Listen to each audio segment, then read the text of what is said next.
So I just went on ChatGPT for the first time, and it's remarkable.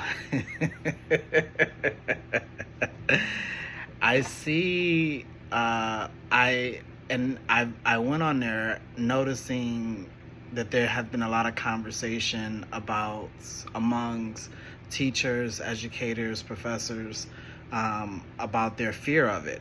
Students using this for term papers and all of these things, their assignments, and them trying to find anti-GPT software or ways to do things. And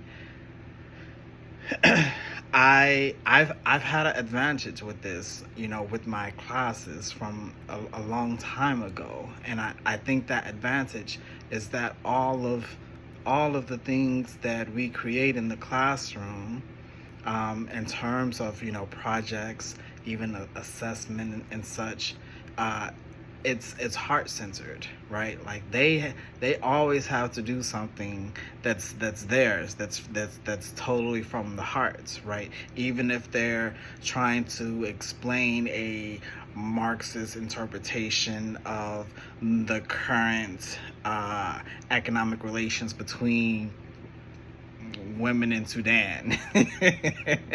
you know, uh, I I always approach these things where I, one, have them take a subject that they're passionate about, and two, have them come with a craft or methods that they are passionate about, and bring those together, right? So when they're passionate about the topic and the methods of expressing the topic or teaching the topic, or imagining in some way, something around the topic, they bring their heart into it. This is, you don't have to tell them, hey, you do this and this is due at this time, and it needs to follow yada yada yada, right? And don't cheat, don't use ChatGPT, right?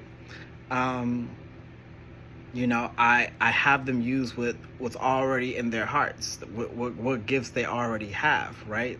And so final projects, right? It may be a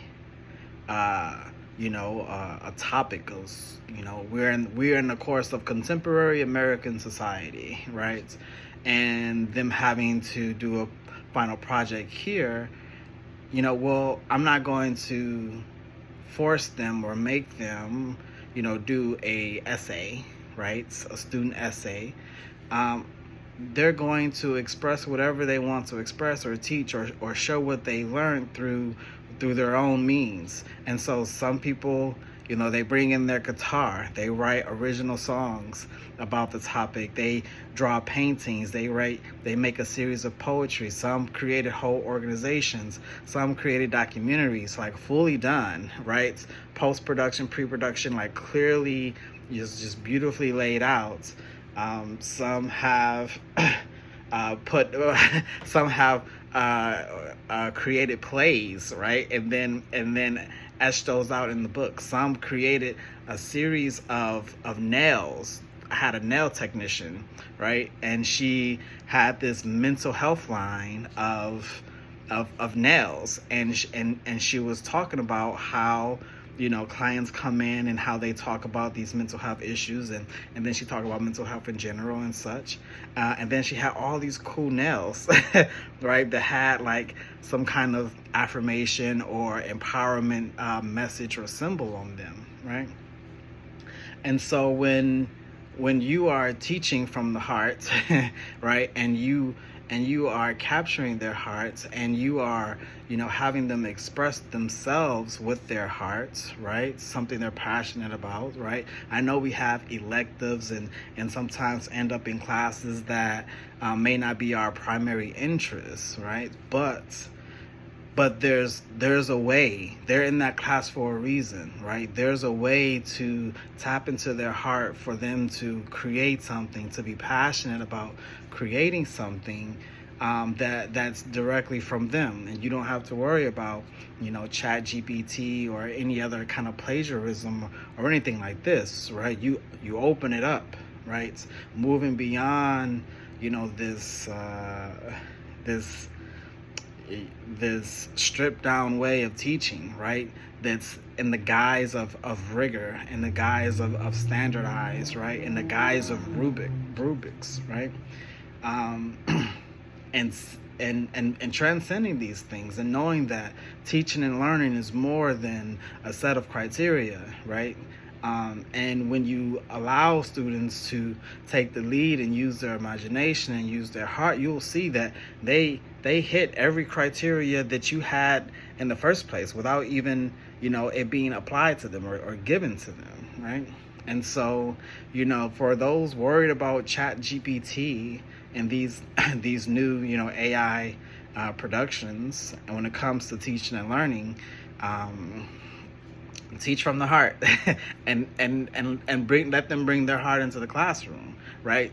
And GPT, this is great. Like I'm reading this, I'm like, what?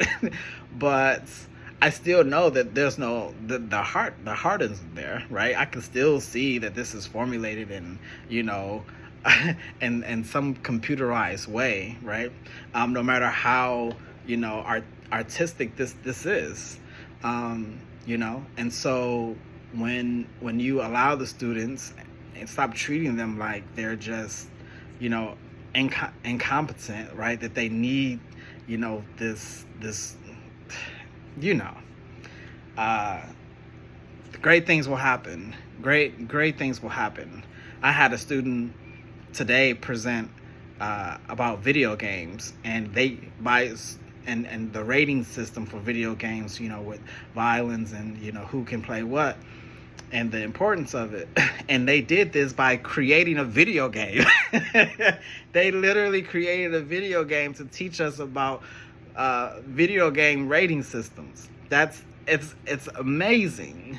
And that kind of thing happens when you open it up, right? When you open it up beyond your these are the course outcomes and this is what they have to do, this is the assessment. Like, nah, we passed that. So if you're having a challenging time with that, hit me up. We can talk about some ways, some different teaching pedagogies that will open the hearts and yet and take care of all the competencies that you want them to learn in the process. I love you.